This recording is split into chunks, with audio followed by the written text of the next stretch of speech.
વિજયનગરમાં કૃષ્ણદેવરાય નામના પરાક્રમી અને વિદ્વાન રાજા રાજ કરતા હતા. રાજા કૃષ્ણદેવરાયની રાજસભામાં તેનાલીરામ નામનો એક મંત્રી હતો. એ બિરબલની જેમ હાજર જવાબી અને ચતુર હતો. એક દિવસની વાત છે. સવારનો સમય છે. રાજા કૃષ્ણદેવરાય અને તેનાલીરામ રાજમહેલના એક ખાસ ખંડમાં બેઠા બેઠા વાતો કરી રહ્યા છે. બંને વાતોમાં મશગુલ બની ગયા છે. એવામાં રાજાની એક વાત ઉપર તેનાલીરામ ખડખડાટ હસી પડ્યા.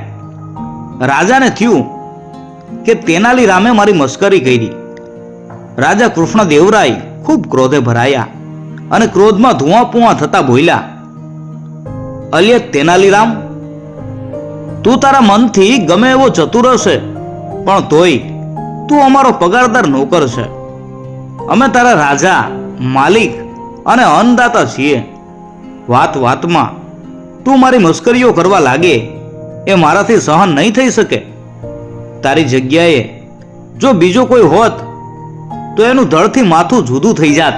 પણ જા, આજે તને જીવતો જવા દઉં છું.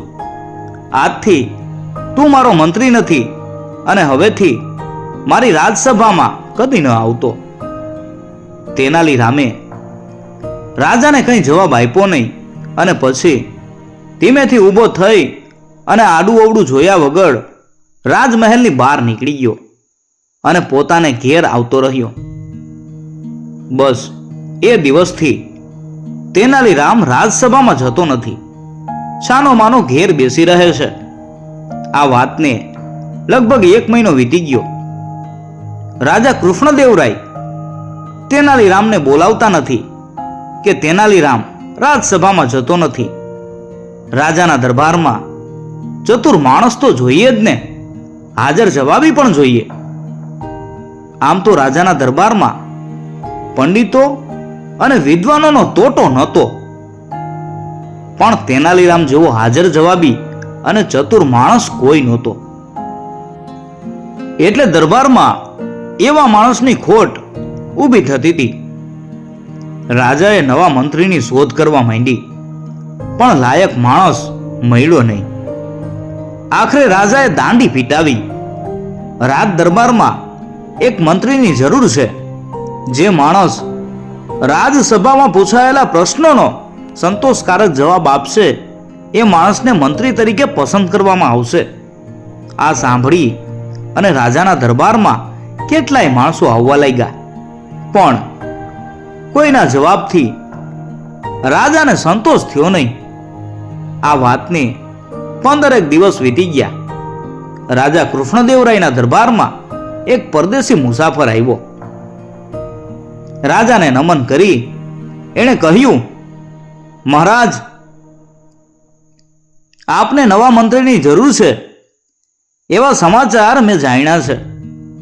રાજા કહે, અમારે મંત્રીની તો જરૂર છે, પણ એમ કાંઈ આલતુ ફાલતુ માણસને એવી પદવી ન અપાય. એના માટે તો એની કસોટી કરવી પડે. પરદેશી કહે, આપ જે પ્રશ્ન પૂછશો એના જવાબ મને આવડશે એવા આપીશ. આપ મને પૂછી અને ખાતરી કરો. રાજા કહે, આખી દુનિયાના સમુદ્રોમાં બધા મળી અને કેટલા છીપલા હશે? પરદેશી કહે, આ દુનિયામાં જેટલી માનવ વસ્તી છે અને જેટલી આંખો છે એટલા છીપલા છે. રાજા કહે, પહેલું સુખ ક્યું? પરદેશી કહે, મહારાજ, પેલું સુખ શરીરનું આરોગ્ય. શરીરે સુખી તો બધી વાતે સુખી. રાજા કહે, સાચું શસ્ત્ર ક્યું? પરદેશી કહે, બુદ્ધિ. ગમે એવા સંકટ સમયે માણસ બુદ્ધિનો ઉપયોગ કરી અને માર્ગ શોધે છે, માટે બુદ્ધિ એ જ સાચું શસ્ત્ર છે. રાજા કહે, તમે દરિયો પી શકશો? પરદેશી કહે, હા, પણ એક શરતે. રાજા કહે, કઈ શરત? પરદેશી કહે, સમુદ્રને મળતી તમામ નદીઓના પાણી તમે એ વખતે અટકાવી શકો તો હું દરિયો પી જાઉં. રાજા કહે, ખાંડ અને રેતી ભેગા થઈ જાય તો એને પાણી વગર તમે છૂટા પાડી શકશો? પરદેશી કહે, એ તો સરળ ઉપાય છે. એને જમીન ઉપર નાખી દો, ખાન કીડીઓ ખાઈ જશે અને રેતી પડી રહેશે. રાજા કહે, ચિતા વગર માણસ કેવી રીતે બળે? પરદેશી કહે, ચિંતાથી.